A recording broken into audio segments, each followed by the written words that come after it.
सत श्री अकाल दोस्तों, मैं ममता शर्मा एक बार फिर हाजिर हाँ तुहाडे सामने हमेशा की तरह एक नवी परसनैलिटी एक नवा चेहरा लैके। और हर बार जो चेहरा मेरे नाल आंदा है अपने किसी ना किसी खेतर विच एक वधिया उन्होंने जोड़ा है नाम गेन किया होंदा है। और अज की जी मेरी परसनैलिटी है जो मेरे नाल अज इंटरव्यू लिए बैठे हुए हैं, एक मैडम ने जोड़े हाउस वाइफ ने।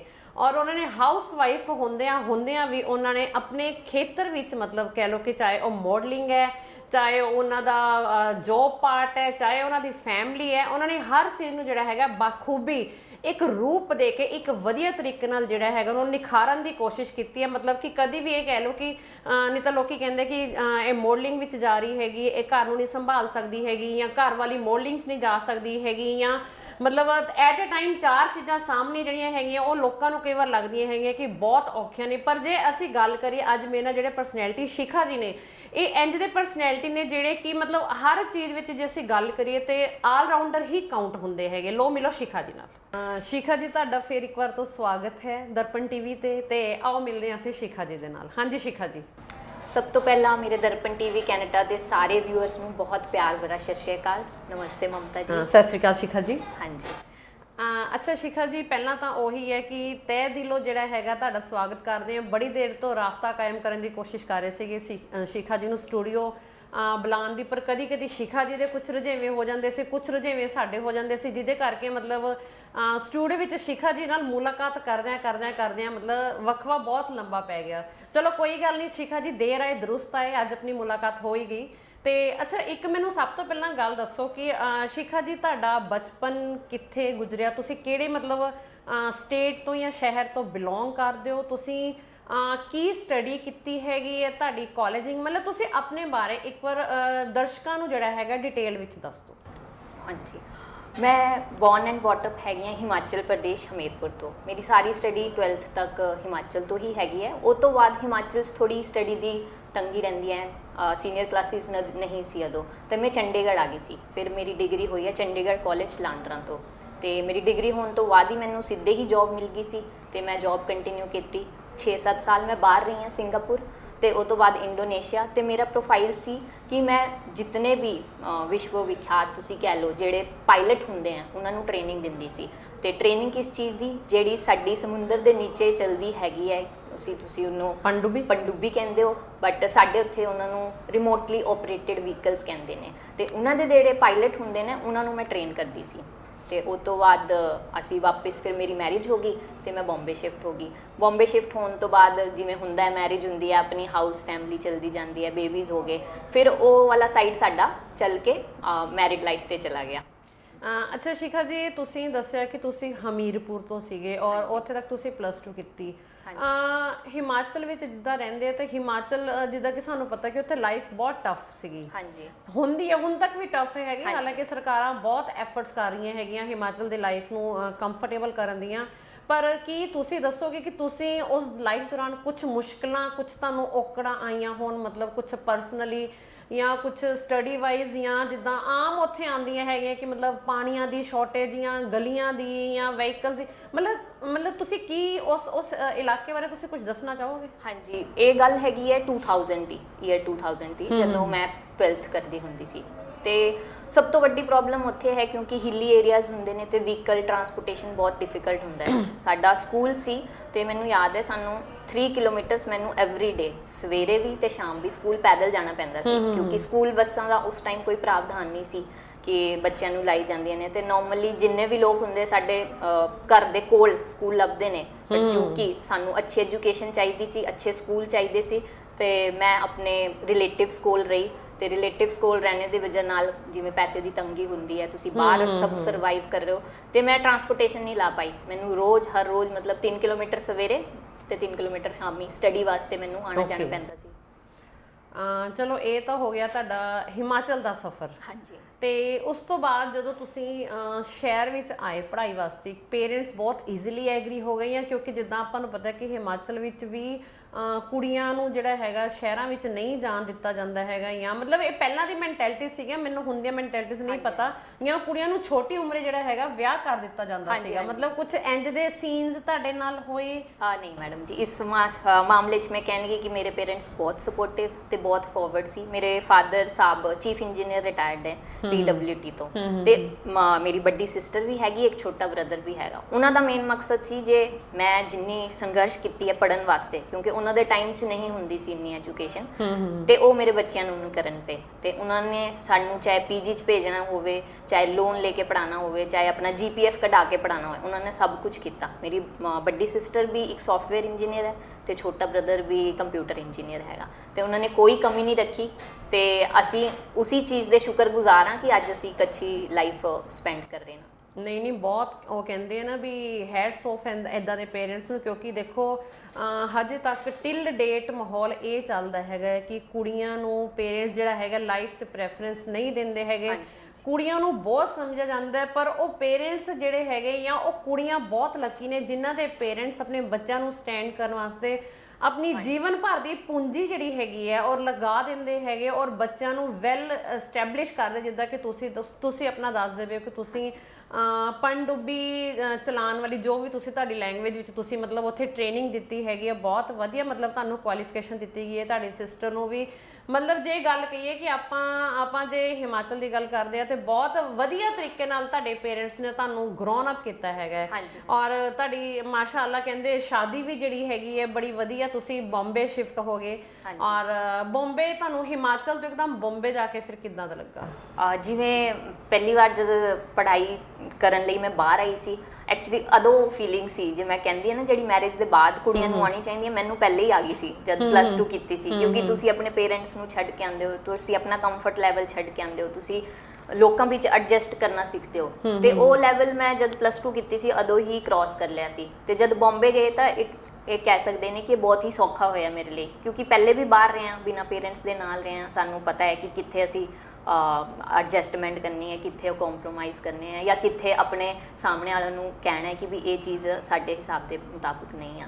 ਤੇ ਉਹ ਸਭ ਚੀਜ਼ਾਂ ਕਿਉਂਕਿ ਮੇਰੇ ਪੇਰੈਂਟਸ ਨੇ ਪਹਿਲੇ ਬਾਹਰ ਭੇਜਤਾ ਸੀ, ਮੈਰਿਜ ਤੋਂ ਬਾਅਦ ਇਦਾਂ ਦੀ ਕੋਈ ਪ੍ਰੋਬਲਮ ਨਹੀਂ ਆਈ ਕਿ ਤੁਸੀਂ ਨਵੀਂ ਜਗ੍ਹਾ ਗਏ ਹੋ ਤੁਸੀਂ ਐਡਜਸਟ ਨਹੀਂ ਕਰ ਸਕਦੇ, ਤਾਂ ਉਹ ਬਹੁਤ ਸੌਖਾ ਰਿਹਾ। ਐਕਚੁਅਲੀ ਬੰਬੇ ਲਾਈਫ ਜਿਹੜੀ ਹੈਗੀ ਆਪਣੇ ਇਹਨਾਂ ਏਰੀਆਜ਼ ਤੋਂ ਬਹੁਤ ਜ਼ਿਆਦਾ ਫਾਸਟ ਹੈ ਨਾ, ਮਤਲਬ ਥੋੜੀ ਦੇਰ ਲਈ ਤਾਂ ਆਪਾਂ ਜਿੰਨਾ ਮਰਜ਼ੀ ਸ਼ਹਿਰ ਤੋਂ ਆਪਾਂ ਚੰਡੀਗੜ੍ਹ ਤੋਂ ਵੀ ਜੇ ਬੰਬੇ ਜਾਵਾਂਗੇ ਨਾ, ਦਿੱਲੀ ਜਾਂ ਬੰਬੇ ਜਾਵਾਂਗੇ, ਤਾਂ ਇੱਕ ਵਾਰ ਉੱਥੇ ਦਾ ਮਾਹੌਲ ਦੇਖ ਕੇ ਵੀ ਆਪਾਂ ਨੂੰ ਲੱਗੇਗਾ ਕਿ ਯਾਰ ਇਹ ਤਾਂ ਦੁਨੀਆ ਸਾਡੀ ਦੁਨੀਆ ਤੋਂ ਵੀ ਅਲੱਗ ਹੈ, ਕਿਉਂਕਿ ਉੱਥੇ ਦੇ ਲੋਕੀ ਇੱਕ ਪਲ ਵੀ ਚੈਨ ਨਹੀਂ ਕਰਦੇ। ਮੈਂ ਖੁਦ ਵੀ ਮਤਲਬ ਮੈਂ ਅੱਜ ਤੋਂ 20-25 ਸਾਲ ਪਹਿਲਾਂ ਮੈਨੂੰ ਲੱਗਦਾ ਮੈਂ ਦਿੱਲੀ ਗਈ ਸੀਗੀ ਆਪਣੀ ਫਰੈਂਡ ਦੇ ਕੋਲ, ਤੇ ਉਹਨਾਂ ਦੀ ਮੈਂ ਲਾਈਫ ਦੇਖੀ ਉਦੋਂ, ਹਾਲਾਂਕਿ ਮੈਨੂੰ ਲੱਗਦਾ ਕਾਲਜ ਦਾ ਫਸਟ ਈਅਰ ਹੋਣਾ, ਉਹ ਲੋਕ ਸਵੇਰੇ 7 ਵਜੇ ਨਿਕਲ ਰਹੇ ਘਰੋਂ, 6 ਵਜੇ ਨਿਕਲ ਰਹੇ, ਕਿਉਂਕਿ ਉਹਨਾਂ ਦੇ ਜਿਹੜੇ ਵੈਨਿਊਜ਼ ਜਿੱਥੇ ਪਹੁੰਚਣਾ ਹੁੰਦਾ ਸੀ 2-2 2.5 ਘੰਟੇ ਦਾ, ਮਤਲਬ ਉਹਨੇ ਸ਼ਾਮ ਨੂੰ ਆਇਆ ਕਰਨਾ। ਮੈंने ਕਿਹਾ ਯਾਰ ਇਹ ਕੀ ਲਾਈਫ ਹੈਗੀ ਹੈ, ਮਤਲਬ ਕਿ ਬੜਾ ਸ਼ੌਕਿੰਗ ਜਿਹਾ ਸੀਨ, ਔਰ ਬੰਬੇ ਤੋਂ ਉਸ ਤੋਂ ਵੀ ਬੁਰਾ ਹਾਲ ਹੈਗਾ। ਤਾਂ ਮੈਂ ਤੁਹਾਨੂੰ ਕਹਿ ਰਹੀ ਸੀ ਕਿ ਬੰਬੇ ਥੋੜਾ ਜਿਹਾ ਤੁਹਾਨੂੰ ਹੋਰ ਔਕਵਰਡ ਲੱਗਿਆ ਹੋਣਾ। ਹਾਂਜੀ, ਔਕਵਰਡ ਹੈਗਾ ਹੈ ਜੇ ਤੁਸੀਂ ਉੱਥੇ ਜੌਬ ਕਰੋ। ਮੇਰੀ ਜੌਬ ਅਦੋਂ ਸਿੰਗਾਪੁਰ ਸੀ, ਤੇ ਸਾਨੂੰ 1 ਮਹੀਨਾ ਪੂਰਾ ਛੁੱਟੀ ਰਹਿੰਦਾ ਸੀ, ਤੇ 1 ਮਹੀਨਾ ਫਿਰ ਪੂਰਾ ਘਰੋਂ ਬਾਹਰ, ਤੇ ਉਦਾਂ ਦੀ ਫਾਸਟ ਲਾਈਫ ਮੈਂ ਐਕਸਪੀਰੀਅੰਸ ਨਹੀਂ ਕੀਤੀ ਉੱਥੇ ਜਾ ਕੇ, ਕਿਉਂਕਿ ਜਦ ਜਾਣਾ ਤੇ ਪ੍ਰੋਪਰਲੀ ਬਾਹਰ ਹੋ ਤੁਸੀਂ ਕਰੋ, ਤੇ ਜਦ ਆਣਾ ਤੇ ਪ੍ਰੋਪਰ ਤੁਹਾਡੀ ਛੁੱਟੀ ਹੈ, ਤਾਂ ਉਹ ਕਰਕੇ ਜੋ ਫਾਸਟ ਲਾਈਫ ਵਾਲਾ ਰੂਟੀਨ ਹੁੰਦਾ ਸੀ ਜੇ ਜਾਂ ਹੋ ਸਕਦਾ ਸੀ ਜੇ ਮੈਂ ਉੱਥੇ ਜੌਬ ਕਰਦੀ, ਬਟ ਉਹ ਮੈਂ ਐਕਸਪੀਰੀਅੰਸ ਨਹੀਂ ਕੀਤਾ ਉੱਥੇ ਜਦੋਂ ਤੱਕ ਮੇਰਾ ਬੇਬੀ ਨਹੀਂ ਹੋਇਆ, ਤੇ ਇਹੀ ਮੇਰੀ ਪ੍ਰੋਫਾਈਲ ਸੀ। ਤੇ ਫਿਰ ਸਿੰਗਾਪੁਰ ਜਦੋਂ ਗਏ ਹੋ ਉਦੋਂ ਹਸਬੈਂਡ ਵਾਈਫ ਦੋਵੇਂ ਗਏ? ਨਹੀਂ, ਹਸਬੈਂਡ ਤੇ ਸ਼ਿਪ ਤੇ ਹੁੰਦੇ ਨੇ, ਤੇ ਅਕੇਲੇ ਹੀ ਟਰੈਵਲ ਕਰਨਾ ਹੁੰਦਾ ਸੀ। ਓਕੇ, ਤੇ ਫਿਰ ਸਿੰਗਾਪੁਰ ਦੀ ਲਾਈਫ ਕਿੱਦਾਂ ਲੱਗੀ? ਸਿੰਗਾਪੁਰ ਦੀ ਲਾਈਫ ਬਹੁਤ ਵਧੀਆ ਹੈ, ਅਸੀਂ ਕਹਿ ਸਕਦੇ, ਕਿਉਂਕਿ ਜਿਵੇਂ ਜਿਵੇਂ ਤੁਹਾਨੂੰ ਮਤਲਬ ਲਗਜ਼ਰੀ ਦੀ ਆਦਤ ਪੈਂਦੀ ਹੈ, ਜਾਂ ਤੁਸੀਂ ਕਹਿ ਸਕਦੇ ਹੋ ਕਿ ਲਗਜ਼ਰੀ ਚੀਜ਼ਾਂ ਤੁਹਾਡੀ ਲਾਈਫ 'ਚ ਆਉਂਦੀਆਂ, ਤੁਸੀਂ ਕੰਫਰਟੇਬਲ ਫੀਲ ਕਰਦੇ ਹੋ।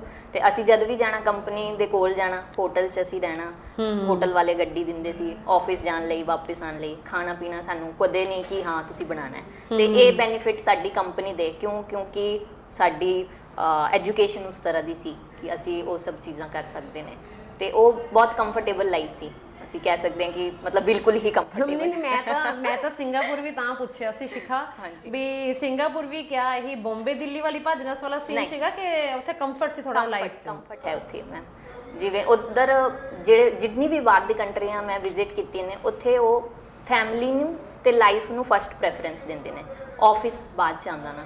ਜਿਵੇਂ ਸਿੰਗਾਪੁਰ ਸੀ, ਉੱਥੇ 4 ਡੇਜ਼ ਵਰਕਿੰਗ ਨੇ ਜਿਸ ਕੰਪਨੀ 'ਚ ਅਸੀਂ ਕੰਮ ਕਰਦੇ, ਤਾਂ ਕਿ ਤੁਸੀਂ ਆਪਣੀ ਫੈਮਿਲੀ ਨਾਲ ਵੱਧ ਟਾਈਮ ਸਪੈਂਡ ਕਰੋ। ਤੇ ਟਾਈਮ ਵੀ ਜਿਵੇਂ ਇੱਥੇ 8:30 ਜਾਂ ਕਈ ਕੰਪਨੀ ਇੱਥੇ 12 ਆਵਰਸ ਵੀ ਕੰਮ ਕਰਾਉਂਦੀਆਂ ਨੇ, ਉੱਥੇ ਫਿਕਸ ਹੈ 7 ਹੈ, ਜਿਹਦੇ ਵਿੱਚ ਤੁਸੀਂ 1 ਘੰਟਾ ਤੁਹਾਡੀ ਲੰਚ ਬ੍ਰੇਕ ਹੈ, 1 ਘੰਟਾ ਤੁਹਾਡੇ ਰੈਸਟ ਲਈ ਹੈ, ਤੇ ਬਾਕੀ ਤੁਹਾਡਾ ਟਾਈਮ ਹੈ ਤੁਸੀਂ ਆਪਣਾ ਕੰਮ ਜਿਵੇਂ ਕਰਨਾ ਚਾਹੁੰਦੇ ਹੋ। ਤੇ ਇੱਧਰ ਦੀ ਲਾਈਫ ਵਾਂਗੂ ਡਿਫਿਕਲਟ ਨਹੀਂ ਹੈਗੀ ਹੈ।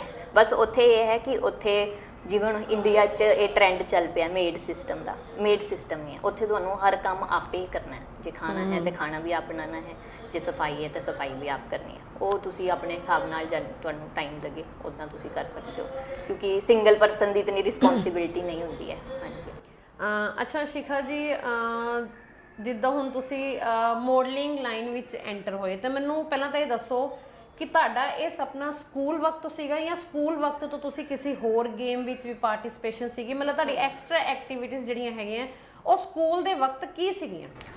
ਜਦ ਮੈਂ ਸਕੂਲ ਸੀ, ਪਹਿਲੇ ਤਾਂ ਮੇਰਾ ਇੰਟਰਸਟ ਡਰਾਇੰਗ, ਆਰਟ, ਪੇਂਟਿੰਗ 'ਚ ਬਹੁਤ ਸੀ। ਅਸੀਂ ਬੜੇ ਸਾਰੇ ਕੰਪੀਟੀਸ਼ਨ 'ਚ ਪਾਰਟ ਲੈਣਾ, ਕਿਉਂਕਿ ਉਸ ਟਾਈਮ 'ਚ ਟੀਵੀ ਤੇ ਐਡਵਰਟਾਈਜ਼ਮੈਂਟ ਸੈਕਟਰ ਲਿਮਿਟਡ ਸੀ। ਜਿਹਦੇ ਕੋਲ ਟੀਵੀ ਨਹੀਂ ਹੈਗਾ ਜਾਂ ਜਿਹਦੇ ਕੋਲ ਜ਼ਿਆਦਾ ਮਤਲਬ, ਕਿਉਂਕਿ ਫੋਨਸ ਤੇ ਥੇ ਹੀ ਨਹੀਂ ਉਦੋਂ, ਜਾਂ ਜ਼ਿਆਦਾ ਮਾਰਕੀਟਿੰਗ ਨਹੀਂ ਦਿਖੀ ਹੈ ਜਾਂ ਬਾਹਰ ਨਹੀਂ ਨਿਕਲਿਆ, ਉਹਨਾਂ ਨੂੰ ਨਹੀਂ ਪਤਾ ਹੁੰਦਾ ਸੀ ਕਿ ਕੀ ਚੀਜ਼ ਚੱਲ ਰਹੀ ਹੈ। ਬਟ ਜਿਵੇਂ ਅਸੀਂ 10th 'ਚ ਪਹੁੰਚੇ, +1 'ਚ ਪਹੁੰਚੇ, ਅਦੋਂ ਮਤਲਬ ਪੇਂਟਿੰਗ ਕਰਨ ਤੋਂ ਬਾਅਦ ਜਿਵੇਂ ਮੈਂ ਫਸਟ ਟਾਈਮ ਦੇਖਿਆ ਮਿਸ ਇੰਡੀਆ ਹੁੰਦਾ ਹੈ ਪ੍ਰੋਗਰਾਮ, ਅਸੀਂ ਟੀਵੀ ਤੇ ਦੇਖ ਰਹੇ ਸੀ, ਤਾਂ ਮੈਂ ਆਪਣੇ ਪੇਰੈਂਟਸ ਨੂੰ ਕਿਹਾ ਕਿ ਵੀ ਮੈਂ ਵੀ ਇਹਦੇ ਵਿੱਚ ਜਾਣਾ ਹੈ। ਤੇ ਉਹ ਕਹਿੰਦੇ ਕਿ ਹਾਂ, ਜਦੋਂ ਤੁਸੀਂ ਵੱਡੇ ਹੋ ਜਾਓਗੇ, ਤੁਹਾਡੀ ਐਲੀਜੀਬਿਲਿਟੀ ਬਣ ਜਾਊਗੀ, ਅਦੋਂ ਦੇਖੀ ਜਾਏਗੀ। ਬਟ ਇੱਦਾਂ ਹੈ ਕਿ ਅਸੀਂ ਹਿਮਾਚਲ ਦੇ ਪੀਪਲ ਨਾ ਥੋੜੇ ਸ਼ਾਰਟ ਹੁੰਦੇ ਹਾਈਟ 'ਚ, ਉਹ ਐਲੀਜੀਬਿਲਿਟੀ ਕਦੀ ਬਣੀ ਨਹੀਂ। ਤੇ ਡ੍ਰੀਮ ਪਹਿਲਾਂ ਤੋਂ ਹੀ ਸੀ, ਬਟ ਫਿਰ ਉਸ ਸਾਈਡ ਜਦ ਪਤਾ ਹੀ ਸੀ ਕਿ ਤੁਸੀਂ ਐਲੀਜੀਬਲ ਹੋ ਹੀ ਨਹੀਂ, ਤੇ ਰਿਜੈਕਸ਼ਨ ਫੇਸ ਕਰਨਾ ਇੱਕ ਬਹੁਤ ਡਿਫਿਕਲਟ ਪਾਰਟ ਹੁੰਦਾ ਜਦ ਤੁਸੀਂ ਟੀਨੇਜ ਹੁੰਦੇ। ਤੇ ਉਹ ਪਹਿਲੇ ਹੀ ਐਕਸੈਪਟ ਕਰ ਲਿਆ ਕਿ ਜਦ ਪਤਾ ਹੈ ਤਾਂ ਉਸ ਲਾਈਨ 'ਚ ਜਾਣਾ ਨਹੀਂ ਹੈਗਾ। ਤੇ ਫਿਰ ਆਪਣਾ ਜਿਵੇਂ ਹੋਰ ਪੇਂਟਿੰਗ ਕਰ ਲਈ, ਹੋਰ ਹੌਬੀਜ਼ ਜਿਵੇਂ ਹਾਊਸ ਹੋਲਡ ਹੁੰਦਾ, ਆਰਟ ਐਂਡ ਕਰਾਫਟ, ਉਹਦੇ ਵਿੱਚ ਡਿਵੈਲਪ ਕੀਤਾ, ਤੇ ਉਹਦੇ ਵਿੱਚ ਫਿਰ ਮੈਂ ਪ੍ਰੋਗਰੈਸ ਕੀਤਾ। ਓਕੇ, ਤੇ ਫਿਰ ਸ਼ਾਦੀ ਹੋ ਗਈ, ਸ਼ਾਦੀ ਤੋਂ ਬਾਅਦ ਤੁਹਾਡੇ ਬੇਬੀਜ਼ ਹੋ ਗਏ, ਹਨਾ? ਹਾਂਜੀ ਹਾਂਜੀ। ਤੇ ਫਿਰ ਇਹ ਦੁਬਾਰਾ ਮਾਡਲਿੰਗ ਲਾਈਨ ਵਿੱਚ ਆਉਣ ਦਾ ਤੁਹਾਡਾ ਮੂਡ ਕਿੱਦਾਂ ਬਣਿਆ? ਕਿੱਦਾਂ ਸਡਨ, ਮਤਲਬ ਕੀ ਸਰਕਮਸਟੈਂਸਿਸ ਹੋ ਗਏ ਕਿ ਤੁਸੀਂ ਫਿਰ ਰੀਐਂਟਰ ਹੋ ਗਏ? ਹਾਂਜੀ, ਇੱਦਾਂ ਕੋਈ ਸਪੈਸ਼ਲ ਰੀਜ਼ਨ ਜਾਂ ਮੈਂ ਓਕੇਜ਼ਨ ਨਹੀਂ ਕਹਿ ਸਕਦੀ, ਜਸਟ ਮੈਂ ਨਿਊਜ਼ਪੇਪਰ ਰੀਡ ਕਰ ਰਹੀ ਸੀ ਤੇ ਉਹਦੇ ਵਿੱਚ ਸੀ ਮਿਸਿਸ ਚੰਡੀਗੜ੍ਹ ਦਾ ਆਡੀਸ਼ਨ ਲਈ।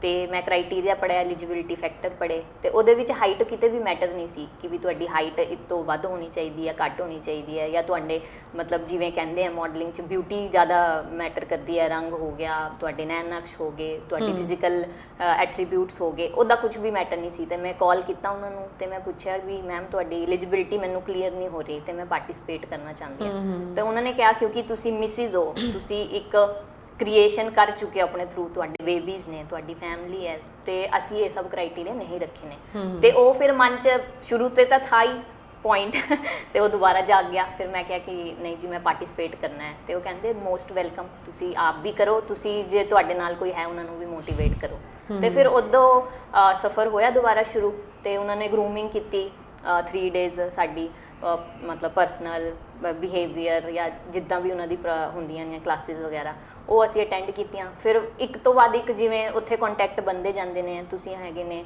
ਕੋਈ ਹੋਰ ਰਿਪੋਰਟਰ ਆਏ ਹੁੰਦੇ ਨੇ, ਉਹਨਾਂ ਨੇ ਅੱਗੇ ਕੰਟੈਕਟ ਕੀਤੇ ਗਿਆ, ਤੇ ਫਿਰ ਉਹ ਲਾਈਨ ਫਿਰ ਸਟਾਰਟ ਹੋ ਗਈ, ਤੇ ਇਸ ਲਈ ਦੁਬਾਰਾ ਮਾਡਲਿੰਗ 'ਚ ਆ ਗਏ। ਫਿਰ ਅੱਛਾ, ਜਦੋਂ ਮਾਡਲਿੰਗ 'ਚ ਤੁਸੀਂ ਪਲਾਨ ਕੀਤਾ ਤੇ ਤੁਹਾਡੇ ਪੇਰੈਂਟਸ ਜਾਂ ਇਨ-ਲਾਜ਼ ਦੇ ਰਿਐਕਸ਼ਨ, ਹਸਬੈਂਡ ਦੇ ਜਾਂ ਮਤਲਬ ਸੱਸ ਸਹੁਰੇ ਦੇ, ਜਾਂ ਮਤਲਬ ਤੁਹਾਡੇ ਆਪਣੇ ਪੇਰੈਂਟਸ ਦੇ, ਮਤਲਬ ਕੀ ਰਿਐਕਸ਼ਨ ਸੀਗੇ ਸਭ ਦਾ? ਮਿਲਵਾ ਜੁਲਵਾ ਕੀ ਕਨਕਲੂਜਨ ਸੀਗਾ? ਸਭ ਤੋਂ ਪਹਿਲਾਂ ਹਸਬੈਂਡ ਤੋਂ ਪੁੱਛਿਆ ਵੀ ਇੱਦਾਂ ਇੱਦਾਂ ਹੈ ਤੇ ਮੈਂ ਪਾਰਟਿਸਿਪੇਟ ਕਰਨਾ ਹੈ। ਉਹਨਾਂ ਨੇ ਕਿਹਾ ਵੀ ਤੁਸੀਂ ਕਰੋ ਪਾਰਟਿਸਿਪੇਟ, ਇਹ ਤੁਹਾਡੀ ਬਟ ਸਾਈਡ ਲਾਈਨ ਹੋਣੀ ਚਾਹੀਦੀ, ਇਹਨੂੰ ਪ੍ਰਾਇਮਰੀ ਨਾ ਬਣਾ ਲਿਓ। ਹਸਬੈਂਡ ਨੇ ਤਾਂ ਇੰਨਾ ਹੀ ਕਿਹਾ ਸੀ। ਤੇ ਮਦਰ ਐਂਡ ਫਾਦਰ ਜਿਹੜੇ ਮੇਰੇ ਮੈਟਰਨਲ ਸਾਈਡ ਦੇ ਹੈਗੇ, ਉਹ ਤਾਂ ਪਹਿਲੇ ਤੋਂ ਹੀ ਮਤਲਬ ਸਪੋਰਟਿਵ, ਹਾਂ, ਉਹਨਾਂ ਨੂੰ ਪਤਾ ਸੀ ਕਿ ਇਹਦਾ ਡ੍ਰੀਮ ਹੈ, ਤਾਂ ਉਹਨਾਂ ਨੇ ਤਾਂ ਸਪੋਰਟ ਹੀ ਕੀਤਾ ਵੀ ਤੁਸੀਂ ਕਰੋ ਤੇ ਅਸੀਂ ਹੈਲਪ ਕਰਾਂਗੇ। ਜੇ ਬੱਚੇ ਦੇਖਣ ਲਈ ਕੋਈ ਹੈਲਪ ਚਾਹੀਦੀ ਜਾਂ ਤੁਹਾਨੂੰ ਮਤਲਬ ਆਫਿਸ 'ਚ ਜਾਣ 'ਚ ਕੋਈ ਹੈਲਪ ਚਾਹੀਦੀ, ਬਾਕੀ ਜਾਣਾ ਤਾਂ ਤੁਸੀਂ ਹੈ, ਤੁਸੀਂ ਫੇਸ ਕਰਨਾ ਹੈ, ਤਾਂ ਉਹ ਤੁਹਾਡੇ ਉੱਤੇ ਹੈ। ਤੇ mother in law and father in law ਵੀ ਬਹੁਤ ਸਪੋਰਟਿਵ ਸੀ, ਉਹ ਬਹੁਤ ਖੁਸ਼ ਸੀ ਕਿ ਵੀ ਸਾਡੇ ਘਰੋਂ ਜਿਹੜੀ ਸਾਡੀ ਨੂੰਹ ਰਾਣੀ ਹੈ ਉਹ ਟੀਵੀ ਤੇ ਆਊਗੀ। ਤਾਂ ਉਹਨਾਂ ਨੇ ਵੀ ਕਿਹਾ ਕਿ ਠੀਕ ਹੈ, ਬਟ ਤੁਹਾਨੂੰ ਹੁਣ ਇਸ ਏਜ ਵਿੱਚ ਅਸੀਂ ਇਹ ਨਹੀਂ ਕਹਿ ਸਕਦੇ ਕਿ ਤੁਹਾਡੀ ਲਿਮਿਟ ਕਿਤਨੀ ਹੈ, ਉਹ ਤੁਸੀਂ ਆਪ ਡਿਸਾਈਡ ਕਰਨੀ ਹੈ ਵੀ ਇਹ ਨਾ ਹੋਵੇ ਕੱਲ ਨੂੰ ਕਿ ਤੁਸੀਂ ਕਹੋ ਹੁਣ ਤਾਂ ਮੈਂ ਇਹੀ ਕਰਨਾ, ਬਾਕੀ ਨਾ ਮੈਂ ਘਰ ਦੇਖਣਾ, ਨਾ ਮੈਂ ਬੱਚੇ ਦੇਖਣੇ, ਨਾ ਮੈਂ ਆਪਣੀ ਫੈਮਿਲੀ ਦੇਖਣੀ। ਤਾਂ ਮੈਂ ਕਿਹਾ ਕਿ ਮੈਂ ਪ੍ਰੋਮਿਸ ਕਰਦੀ ਹਾਂ ਜੇ ਇਸੀ ਲਾਈਨ ਵਿੱਚ ਰਹੂਗਾ ਤੇ ਮੈਂ ਕੰਟੀਨਿਊ ਕਰੂੰਗੀ, ਜੇ ਇਹ ਤੋਂ ਵੱਧ ਗਿਆ ਜਾਂ ਮੇਰੇ ਤੇ ਨਹੀਂ ਹੋ ਪਾਇਆ ਤੇ ਜੋ ਮੇਰੀ ਪ੍ਰਾਇਮਰੀ ਲਾਈਨ ਹੈਗੀ ਹੈ ਮੇਰੀ ਜੌਬ ਦੀ, ਮੇਰੀ ਫੈਮਿਲੀ ਦੀ, ਮੇਰੇ ਬੱਚਿਆਂ ਦੀ, ਉਹ ਮੈਂ ਦੇਖੂੰਗੀ। ਤੇ ਫਿਰ ਇਸ ਕਰਕੇ ਉਹਨਾਂ ਨੇ ਇੰਨਾ ਸਪੋਰਟ ਕੀਤਾ ਕਿ ਜਦੋਂ ਤੱਕ ਤੁਸੀਂ ਲਿਮਿਟ ਵਿੱਚ ਹੋ ਤੇ ਤੁਸੀਂ ਕਰ ਸਕਦੇ ਹੋ। ਤੇ ਫਿਰ ਜਦੋਂ ਫਸਟ ਟਾਈਮ ਤੁਹਾਡਾ ਸ਼ੋਅ ਹੋਇਆ, ਹਾਂਜੀ ਹਾਂਜੀ, ਤੇ ਉਦੋਂ ਕੀ ਐਕਸਪੀਰੀਅੰਸ ਰਿਹਾ ਔਰ ਕਿੱਥੇ ਹੋਇਆ ਸੀਗਾ? ਫਸਟ ਟਾਈਮ ਮੇਰਾ ਮਿਸਿਸ ਚੰਡੀਗੜ੍ਹ ਦਾ ਹੀ ਸ਼ੋਅ ਸੀ 2018 ਪਾਰਕ ਪਲਾਜ਼ਾ ਜ਼ੀਰਕਪੁਰ ਵਿੱਚ।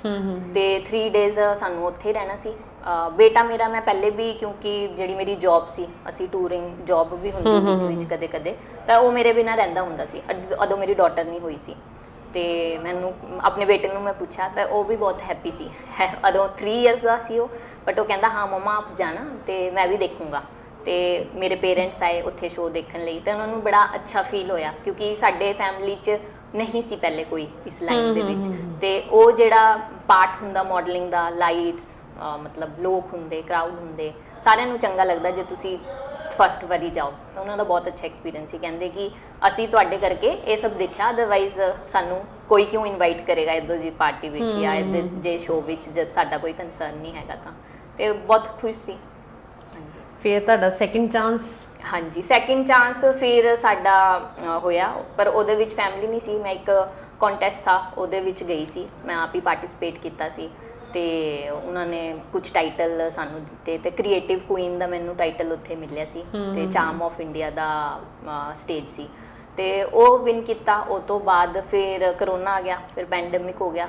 ਦੈਨ ਸਾਰੇ ਜਿੰਨੇ ਵੀ ਮੈਂ ਪਾਰਟਿਸਿਪੇਟ ਕੀਤੇ ਉਹ ਆਨਲਾਈਨ ਸੀ ਤੇ ਆਨਲਾਈਨ ਫਿਰ ਤੁਹਾਡਾ ਕੰਫਰਟ ਲੈਵਲ ਜ਼ਿਆਦਾ बढ़ ਜਾਂਦਾ ਹੈ। ਤੁਸੀਂ ਆਪਣੇ ਹਿਸਾਬ ਨਾਲ ਰਿਕਾਰਡਿੰਗ ਕਰ ਸਕਦੇ ਹੋ, ਆਪਣੇ ਕਮਰੇ ਵਿੱਚ ਬਹਿ ਕੇ ਕਰ ਸਕਦੇ ਹੋ, ਕੋਈ ਤੁਹਾਨੂੰ ਵੇਖ ਨਹੀਂ ਰਿਹਾ, ਕੋਈ ਤੁਹਾਨੂੰ ਦੇਖ ਨਹੀਂ ਰਿਹਾ।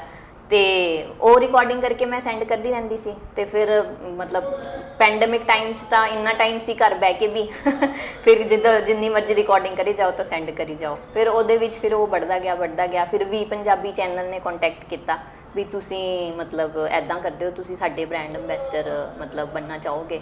ਤੇ ਅਸੀਂ ਕਿਹਾ ਵੀ ਠੀਕ ਹੈ ਵੀ ਉਸ ਟਾਈਮ ਮੇਰੀ ਡਾਟਰ ਹੋਈ ਸੀ, 5 ਮਹੀਨੇ ਦੀ ਸੀ। ਤੇ ਉਹਨਾਂ ਨੇ ਕਿਹਾ ਵੀ ਬਾਕੀ ਹੋਰ ਕੋਈ ਕੰਡੀਸ਼ਨ ਨਹੀਂ ਹੈਗੀ, ਬਟ ਕਰੋਨਾ ਕਰਕੇ ਮੈਂ ਹਜੇ ਸਟੂਡੀਓ ਨਹੀਂ ਆ ਸਕਦੀ। ਜੇ ਤੁਸੀਂ ਮਤਲਬ ਚਾਹੁੰਦੇ ਹੋ ਕਿ ਉਧਰੋਂ ਅਸੀਂ ਆਪਣੀ ਮਾਰਕੀਟਿੰਗ ਕਰੀਏ ਕੁਝ, ਉਹ ਕਹਿੰਦੇ ਕਿ ਨਹੀਂ, ਹਾਂ ਤੁਸੀਂ ਟਾਈਮਲੀ ਆਪਣੀ, ਜਿਵੇਂ ਫੈਸਟੀਵਲ ਆਉਂਦੇ ਨੇ ਜਾਂ ਕੋਈ ਤਿਉਹਾਰ ਆਉਂਦਾ, ਤੁਸੀਂ ਆਪਣੀ ਰਿਕਾਰਡਿੰਗ ਸਾਨੂੰ ਭੇਜਦੇ ਰਿਹਾ ਕਰੋ ਤੇ ਅਸੀਂ ਐਡਿਟ ਕਰਕੇ ਉਹ ਦਿੰਦੇ रहेंगे। ਹੁਣ ਵੀ ਪੰਜਾਬੀ ਚੈਨਲ ਦਾ ਨੈਕਸਟ ਮੰਥ ਹੈਗਾ ਅਵਾਰਡ ਸ਼ੋਅ ਹੈਗਾ ਫਾਈਨਲੀ ਜ਼ੀਰਕਪੁਰ 'ਚ, ਕਿਉਂਕਿ ਪੈਂਡੇਮਿਕ ਹੁਣ ਘੱਟ ਹੈਗਾ ਤੇ ਲੋਕੀ ਹੁਣ ਥੋੜੇ ਸਟਾਰਟ ਹੋ ਰਹੇ ਨੇ।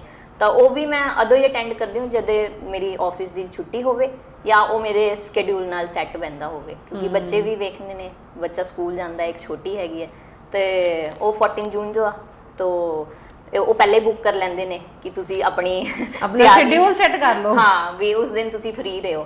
ਤੇ ਹੁਣ ਉਹ ਪ੍ਰੋਗਰਾਮ ਹੋਊਗਾ ਤਾਂ ਫਸਟ ਟਾਈਮ ਉੱਥੇ ਮੈਂ ਫਿਰ ਜਾਊਂਗੀ। ਅੱਛਾ, ਇੱਕ ਹੋਰ ਚੀਜ਼, ਬੀਇੰਗ ਏ ਮਦਰ, ਤੁਸੀਂ ਮਤਲਬ ਬੱਚੇ ਵੀ ਸੰਭਾਲ ਰਹੇ ਹੋ, ਤੁਸੀਂ ਕੰਮ ਵੀ ਕਰ ਰਹੇ ਹੋ। ਹਾਂਜੀ, ਤਾਂ ਪਰਸਨਲ ਕੁਐਸਚਨ ਹੈ ਵੀ ਤੁਸੀਂ ਆਪਣੀ ਬਿਊਟੀ ਕਿੱਦਾਂ ਮੇਨਟੇਨ ਕਰਦੇ ਹੋ?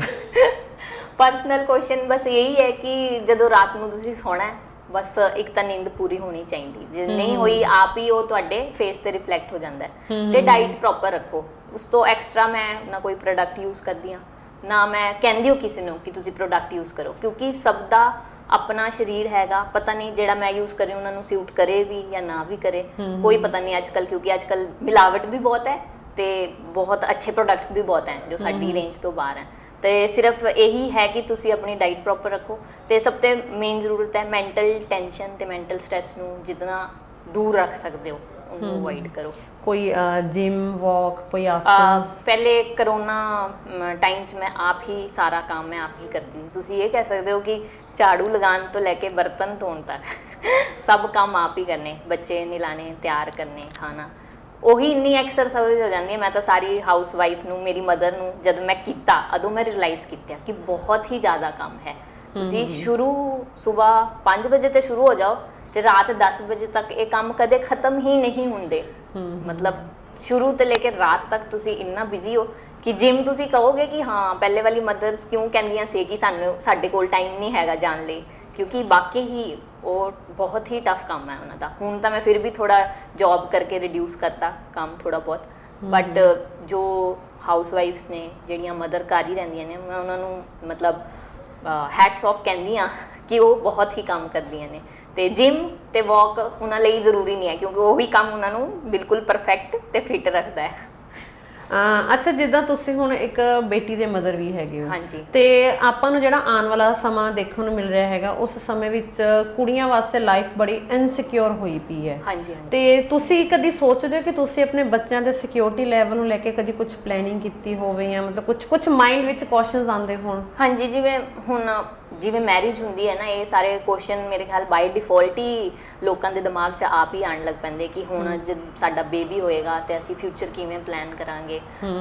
ਤੇ ਮੇਰਾ ਤਾਂ ਇਹੀ ਹੈਗਾ ਕਿ ਜਦੋਂ ਹੋਏ ਸੀ ਉਦੋਂ ਤੇ ਹੀ ਮੈਂ ਉਹਨਾਂ ਦੇ ਬੈਂਕ ਅਕਾਊਂਟ ਸੈਪਰੇਟ ਰੱਖ ਕੇ ਤੇ ਉਹਨਾਂ ਨੂੰ ਹਰ ਮੰਥ ਇੱਕ ਅਮਾਉਂਟ ਜਿਹੜਾ ਸਾਡੇ ਤੋਂ ਸਸਟੇਨੇਬਲ ਆ ਉਹ ਤੁਸੀਂ ਡਿਪੋਜ਼ਿਟ ਕਰਦੇ ਰਹੋ, ਉਹਨੂੰ ਖਰਚ ਮਤ ਕਰੋ।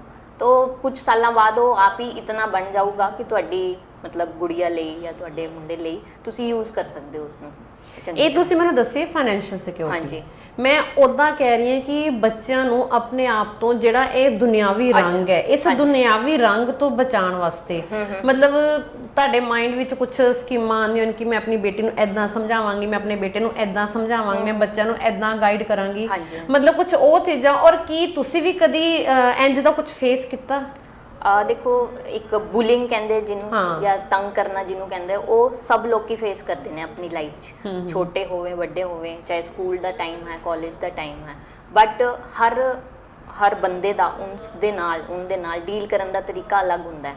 मैं चाहती हूँ जो मेरे बच्चे कभी डील करन पहला मैं उन्हों का रिएक्शन जानना चाहती हूँ भी किद्दां दा हैगा, क्योंकि कोई चीज़ असी किसी के दिमाग च पा दईए ना फिर दिमाग उसी पासे सोचता है, दूसरे पासे एक्सप्लोर नहीं करता जिवें कहंदे ने कि अच्छा ऐदां होएगा मतलब इहदा यही मतलब है, मेरी मम्मा ने कहा, दूजा कोई मतलब भी नहीं हैगा। ते जे कोई इंसीडेंट इदां दा हजे तक चलो ना होया, हाले बच्चे छोड़ नहीं असि वैसे एक बीइंग ए मदर, एक बीइंग ए लेडी, मतलब कि असि तानू मतलब मैं तानू तां क्वेश्चन पुट कीता ना कि होर भी आले दुआले बच्चियां बच्चे हैगे है भी मतलब ਆਪਾਂ बीइंग ए पेरेंट की ਉਹਨਾਂ ਨੂੰ ਸਿਕਿਉਰ ਕਰਨ ਵਾਸਤੇ ਕੀ ਸੋਚਦੇ ਆਪਾਂ?